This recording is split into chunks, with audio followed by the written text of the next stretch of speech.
بفضل الله سبحانه وتعالى هنعمل بفضل الله كل شيء جميل لبلدنا لما الدنيا هتحتار في اللي احنا بنعمله.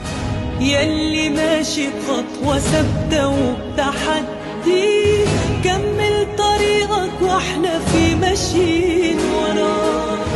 ناديت وقلت يلا نعلى بالبلد دي، وكنا فين وشوف بقينا فين معاك. يلي ماشي بخطوة ثابتة وبتحدي، كمل طريقك واحنا في ماشيين وراك. ناديت وقلت يلا نعلى بالبلد